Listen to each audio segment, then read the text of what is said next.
Welcome back to Texas Truck Channel. I'm Brian. I'm Craig. And boy, we're going to talk, well, look, let's just get to it. We've had this thing for about 3 weeks now. We've got 1,200 miles on it. We've got some real world ownership feedback, more so than if we just had a press loan, because this is our truck, we bought it. So it's kind of a long-term update video.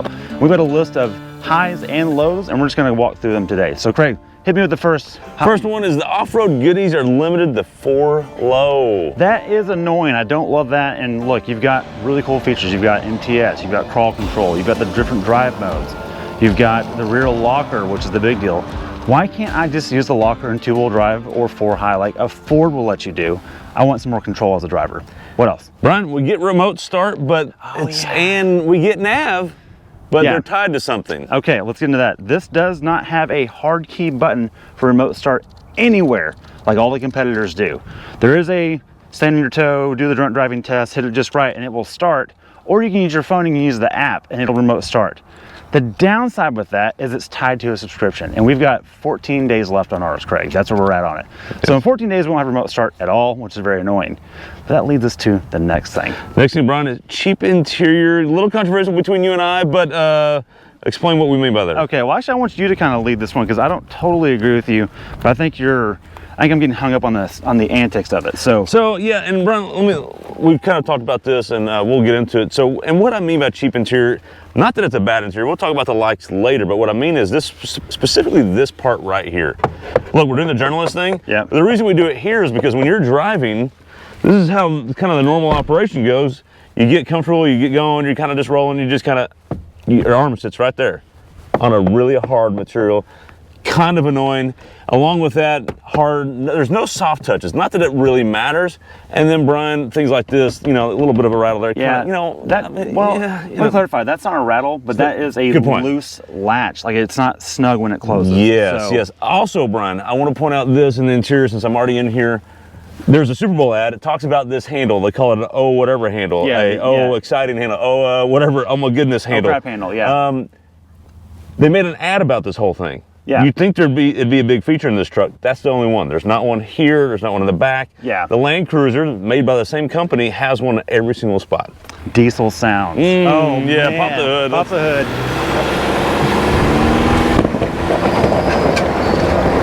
We gotta talk about this.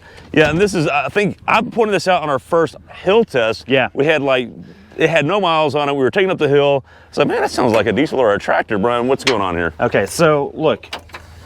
It's direct injection. There's no other way around it. It's just, they're noisy and they sound like a lifter tick. It's not. That's just the noise of the extremely high pressure fuel.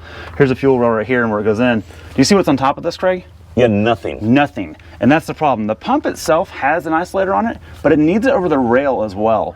And what I've seen is we've had this motor in a Lexus RX 350. Do not hear that. Silent. And it has a giant foam cover that goes over it. I'm a little disappointed that Taylor didn't just do that. Now, I have noticed there's also not any underhood dampening. I'm not complaining about that because with this not being isolated, I hear the turbo, which sounds super fun. More on that later. The sweet spot we think is the engine cover, not the hood isolator. Because we've done this with the GM trucks. We've had it like this, we've had it with the cover, we've had it with the cover and the isolator. You want to hear the turbo in this. That's the only charm this motor really has. You want to not lose that. Oh, this is your favorite. Tank size. Oh, Brian, yeah, take this. So here's what happens, Brian. You come over here, you're done driving, you put some fuel in it. It's not capless either, but that's who cares? We'll get over that. You put it in, you're done pumping, you're like, oh, that's not very much fuel. That's good. It's cheap to fill up. And then you get your range and you see you have 280, 290 miles. You struggle getting 300 miles. I filled it up this morning from 6 miles on E, right? Filled it up, 255 was the range. Yeah, like that's incredible. A modern vehicle, Brian, that doesn't get range like that is incredible and kind of disappointing. Well, and also that 255 is lower than what we had initially, because this whole week I've been rough on it because we've been dyno testing and doing different things. I was getting like 270, 265 with its normal mileage. That's not great. Now, so I will say this, it's probably because they have a smaller tank for all the hybrid setup when that's coming around. You get one tank size, that's it. Right. And the hybrid option, we've already learned from Land Cruiser figures, it's gonna be not bad, and that probably goes away. Yeah, Land Cruiser is getting 23, 25 on its mileage rating. That's pretty good. So that number will grow, obviously. Yeah. I want to just leave, the next is paint and body, fit and finish. Yes, oh yeah. All right, so look over here. The truck is dirty, so it's covering a little bit, but you see how it's smooth right there? and then it's blatantly textured below that. That is a rust coating to try and keep the doors from rusting. Which is good. Which is good, but that looks awful. I've never seen it that obvious. Right, I've never seen it that blatant. And Toyota's been doing this for years, but even look at the sill down here. I'm gonna open this up. Look at how beaded that is. That is not a good finish. It looks like I did it. They shouldn't be proud of that. Yeah, look, I'm not gonna not buy it because of that, but they can do better. That being said, this is a first run production truck. It's not even, oh, it's been out for 2 years or first year. It's the first run of the first year. I hope that gets refined. I'm sure that it will. No, and Brian, I'm with you. I'm surprised that it was that obvious from day one when we got it. You're walking up like, oh, did they not pull something off? Like, what is that? So. Yeah, it looks really splattery. All right, while we're talking fit and finish and body, I've realized this. It's not so bad right now, but on a hot day when the sun's out, this right here is getting bigger. It's warping on the front end, but it's tight at the back of the bed. The other side was worse after an afternoon in the sun. I came out and this thing was almost double the size you see here. I'm worried about this over time curling. I'm not sure. We'll be in touch with Toyota if that becomes a problem. It's under warranty. If it's a manufacturing defect, that'll be covered. Something else that is a pet peeve of mine, and not so much of Craig's, is this cover, this corner of the bumper. It's plastic, and it's hard to tell now, but the paint fit and finish of this, I can see the texture of the plastic in the paint, and I don't love that very much. And then it just flexed a lot. That's okay. I just kind of feel like the off-road trim would be nice if it had a steel bumper as an option for this. You have to go up to the TRD Pro to get those, or the Trailhunter. Those not available yet. Maybe in the future they'll be resolved, but it just seems kind of weak. We have one more thing in the bed, Craig. Hey, you show the people. Oh, wait, what? What is that? What the? Yeah, okay, so we do have a rattle, and look, these are all composite, and this is something that we criticize the Tundra about, and I'll just put it out there. I don't think a composite bed is a benefit for a truck. I think it is a negative, not a plus. There's a reason every other truck manufacturer on the planet does not use a composite bed. I'm just saying. Yeah, absolutely. When this thing is 50 years old, this bed's gonna be a disaster. I think, I could be wrong. Let's get out there. Now, the good news is we've figured out, here it comes. There's the wick. I do like the dampened tailgate. We had figured out the rattle is just this right here. That's what it is. So we're gonna get it. It doesn't do it on this side. Well, not as much. Well, when you close the door, it doesn't do it. So I'm gonna take this off just to prove our point. Okay. All right, go open and shut the door again. Oh. Nothing. Nothing. So we're gonna get a felt So you fixed the problem. Yeah, we fixed it. So we've done it for Toyota. We've solved that problem for sure. All right, Brian, let's get into the back. One of the things I want to point out here is, up front, we don't have a lot to complain about. But let's get in the back, and I'm sitting behind you, and let's see where we're at. It's pretty tight, like, yeah. And it's not so much that it's tight. I don't even have room underneath the seat to put my feet. Right. It's snug there. Now we do lower the seat every time we get in it. You and I, we sit the same height-wise, but not distance-wise. It's tight. I wish that was solved. Or there was some sort of other thing to offset it, like if I had the armrest, or I had rear AC. Actually, can I cut you off real quick? This is annoying, but it's not totally off from the previous truck. No. But this truck is an update, so I feel like it should have rear AC. Yes. Land Cruiser has rear AC. Yes. So it can be done. And look, it's a little bit of a minor quibble, because look, to fix this problem, you'd have to have a bigger cab, and then the truck would look weird. And then Gladiator. Right. Which has a ton of room, by the way, and we love it. But the Gladiator has a ton of room, and we like that part of it. So, but Brian, enough of that. Let's talk about some things we should skip that weren't necessarily any problem with this truck. Let's talk about that. And Brian, these items are not necessarily Toyota issues. These are just things that kind of came with the truck we happen to buy. Right. And we think you should not get it from the dealer if you have a choice. Let's come to the bed. I'm going to show you these things. Monroney. We've covered this on our intro video, but for those that haven't seen it, let's just get it out. Sorry, it's a little filmed up. I don't know why it's this way, but it was given to it this way. All right, so look at this truck. It is $47,316, but that's because it has $2,800 in options. And I think most of these are silly. The one I would keep is a blackout package. That gives you the front Toyota logo, not in chrome, it gives it to you in black. Okay, I'll take that. But if you don't get that package, the rest of the emblems are still black. So it's kind of silly that costs that much for that to be the thing. The connectivity kit. This guy is $75, and it is literally cables you can get on Amazon. I don't think Toyota needs to have a monopoly on this. In fact, they didn't make it, I promise you. I would skip that. Next thing, dash cam, $499. Look, I'm not pro camera in the world. I don't need things documented. personally. But if you want one, that's fine. I just wouldn't get it for myself. It's fine. It's integrated. I guess it does work. It's integrated, but every time we hit a pothole, it goes beep, and it comes on under normal driving scenarios all the time. Kind of annoying. Exhaust tip 130. Okay, fine. We'll deal with that. Vehicle fueling, that's free. Spray and bed liner. Oh man, that's a big plus. $575 makes this composite bed feel more as one solid. Yeah, Yeah. I'll take that because I've seen these trucks without it, and they're kind of Well, and Brian, one of the things I want to point out that this bed and the what we get here is in Tundras, it's a known issue. There's a lot of rattles here. Yeah, you roll that window down in the Tundra, which is great, and it rattles. I wonder if this would solve that in the Tundra. So I'm glad we have that. And look, we bought this truck. You can't spec these. They're as they're built. You can buy it or you can not buy it. That's how this truck was.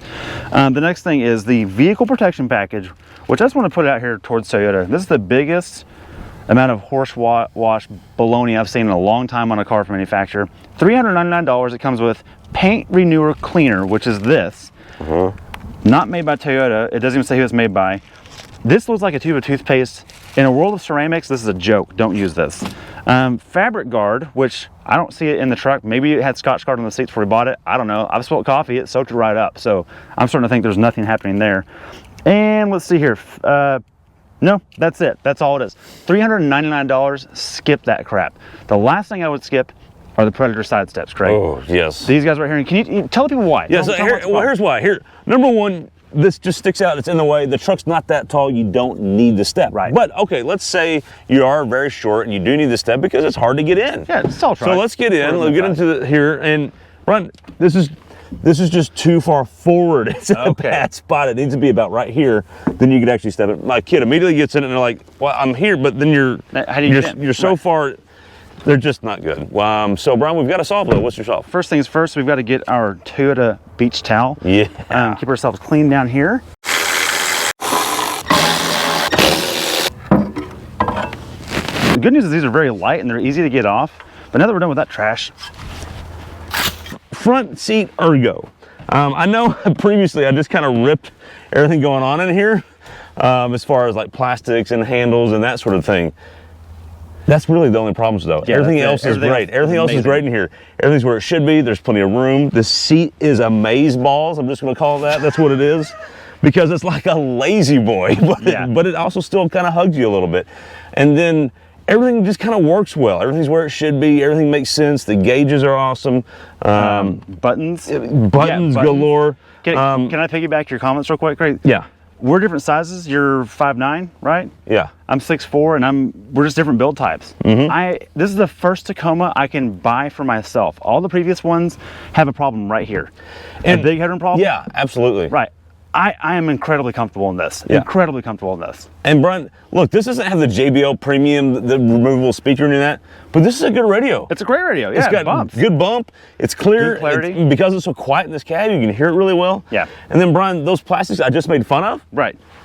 You kind of alluded to earlier. Yeah. Yeah, they're still the best in the segment, even though I think they're cheap, and they're also really durable. And what I mean by that is, Brian, you get to a finished edge of something like here or there. There's nothing jagged. The inside of this, that is soft touch. It's very smooth. Everything's smooth and finished. Like these are the best durable plastics in the. Yeah, there's too many plastics in my opinion. Sure. But they're good plastics. So to sum up, Craig's opinion is that we need some padding right here, and otherwise it's the best in the segment. Yeah, pretty much. Okay, right. All right, back under the hood, back to the 2.4 liter. This thing is a massive improvement. And man, there's been a ton of comments. I want to address those right now. People are like, oh man, I miss the old V6 because it'll last forever. And you know what? They're right, it will. And it had a ton of character. We're a big fan of that V6. But this is a better truck tool. This goes back to the Coyote versus EcoBoost Ford engine scenario in the 150s. Look, the 3.5 EcoBoost is just more versatile. That's the case here. And the Coyote is a ripper of a motor. It's not as good at towing as the 3.5 is. That's what this is. This does not run to redline very well. At about 5,500, it's done. That turbo is done and it shifts at 57. So you don't have this huge run out. And that's where the 8-speed's better too. The gearing is better than the old 6-speed. It gets better mileage, and we're gonna cover that here in just a second. But 278 horsepower and 318 doesn't sound like a whole lot. It's a second faster to 60 than that V6 is that we like so much. And it is not thrashy. At 80 miles an hour, it's 2,000 RPM. Like the old Tacoma could not do that. Really, really pleased with this move. Overall, it's way better. All right, Brian, so one of the things I love here is here's what's gonna happen. We love the 2GR, but you're gonna have to remember T24A. FTS. Here, Jessica. Yeah. What's going to happen is this machine right here, or this motor, is made in Alabama, Brian, and they're making a ton of them because they're putting it in everything. Yep. And I'm okay with that. Yeah. I think this is a good power plant. Look, I'll miss the V6, pour one out for it, I get it, but this is just more capable. And let's talk about everything behind it. The 8-speed auto, okay, we're not getting the 10-speed that the Tundra gets. Okay. This has been fine. It's not like it's just fine. It's a massive, massive improvement than the old 6-speed. I'm happy with it. All right, the other thing that I really love about this truck, Craig, number one, it's got to be ergo. Number two, it's got to be this suspension. So the TRD offer gives you all the stuff you really want, meaning lockers, but you also get these guys.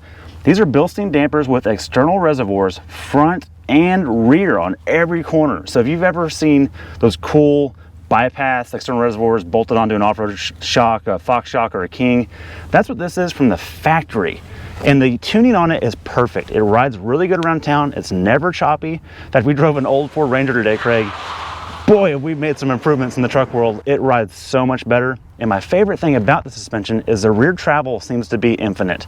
I have not found a bump stop once. In the midsize segment, including the old Tacoma and the Frontier and the old Ranger, they run out of travel in the rear end real fast. I haven't found it yet. So we're gonna find it, I promise you, but not yet. Now, the next thing is, Craig, and this is not trim specific, the fit and finish and overall refinement is very, very good. I cannot believe this is a first year truck and first run. Look, this panel back here, that's it. That's all I can find. Yeah. Everything else is incredible. Yeah, we're being really picky on that. That's almost, what it's doing is, to your point, it's, that's how good first run things usually aren't like that. Oh, we get press cars all the time that have like emblems aren't straight. Right. Or things are peeling off. We've lost trim off of things. This is really impressive. The other thing that's surprising is a lot of turbos we struggle with, and the old 2GR we struggle with hitting the MPG numbers. You like to hit the accelerator button a lot. Yeah. This foot's that foot. heavier Yeah, right. than that one's light. That one's heavy. Yeah. So you usually really struggle to hit those numbers, but even you're hitting the numbers. We're getting 21, 22 at relative ease, and that's really hard to do. I want to comment on this because I have an urban commute. Craig does the highway driving. He does the MPG runs for us. I'm hitting 21.8 every day, and I'm not trying to drive it smoothly. I floor it a little bit, but I'm just kind of driving. I could not do that in anything else in the segment. Okay, let's cycle through here. This is, I can't remember what name of this gauge is. Do you remember, Brian? But let's find out real quick. It's fully digital. Hit the OK button. These controls over here work really well, and they're intuitive and make sense. So I'm going to cycle down, and I'm going to get to settings, and I'm going to hold down the OK button, and then I'm going to go all the way down to meter settings. I'm going to hold that down, and then I'm going to get to meter type. I'm sorry, meter. Well, yeah, you can do meter type. This is cool. Do you want a clean look?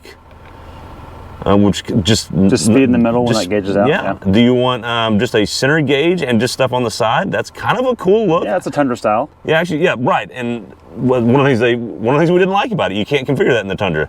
You can. So, or the dual gauge layout, which is I think the most traditional and honestly our favorites. Yeah. But then you can also change the meter style, Brian. You can go from casual. I know we've kind of joked about this.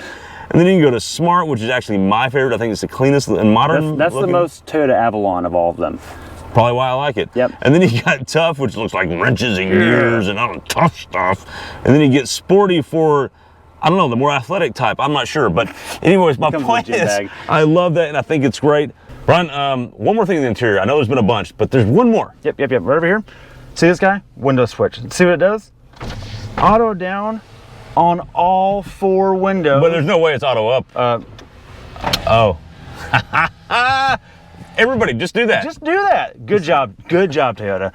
And then, Brian, the other thing we really like is, you talked about under the hood and the, you know, the sweet sounds and stuff. Direct injection's really loud. But this also has port injections, so you don't have to worry about issues related to direct injection. Google that. But also, walnut cleaning and all that crap. You just don't have to worry about it. But sitting inside here, you still get the turbo sounds. Well, in the cab, cab you hear it. Under load you'll hear them. But Brian, last but not least, Brian, let's get into what you like to call the sweet spot. What is the sweet spot? Oh, the sweet spot? Come back here. Come here. It's that sticker. Not the sticker? Again. You mean just the way, the design of it? You like No, it's actually kind of a cheap sticker. But the point being is that this is the trim level to live at, for me, at least, in this truck. And look, the sticker's important because it lets people know what you paid for is that sticker. And that's kind of the tricky spot for me on this truck. It's $47,000 with these goofy options, but it's really 44-ish without the accessories that we just took care of on this truck.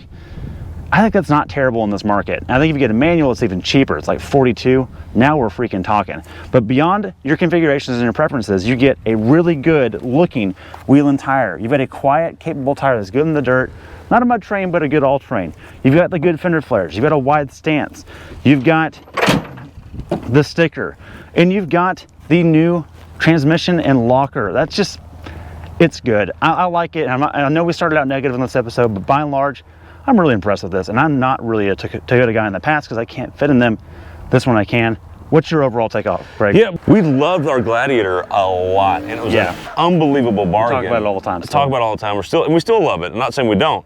You're Mr. kind of, you're not anti-Toyota, but you're always kind of make fun of Toyota. We'll just say that. Well, it's not for adults like me. I can't fit in it. That's why. That's what I'm talking about right there. There you go. But you like it so much, you're like, this thing's really nice. I'm like, yeah, so I think this is a really good package. In fact, it's starting to grow on us in this segment. The midsize segment's a competitive segment, especially this year. It's on fire right now, And we can't wait to get our hands on the Ford Ranger and do some comparisons, and we will. Yeah. But well, that's the big question I think left, right? Because we've driven Colorado Canyon a ton. We've owned the Jeep. They're both great in their own ways. For the moment right now, because the Ranger 23 is kind of like not in production, if I had to buy a midsize for me today, this is it. Yeah, I think what other people say in the sports world and the golfing world, it's the early leader in the clubhouse. We'll leave it at that. So until we get to the Ranger. Brian, with that, I think that's a wrap. Thanks for watching. Be sure to like and subscribe. Leave us comments below about how dumb we are with our dislikes or our likes, and what your dislikes and likes are. And if you have any questions about this, let us know, because we own this one for a while. And let's go pick up our trash. Don't worry, we don't litter. We're not those kind of guys. Also, if you're looking for some Predator steps, they're $745 new. We'll sell them to you for a lot cheaper. Hit us up.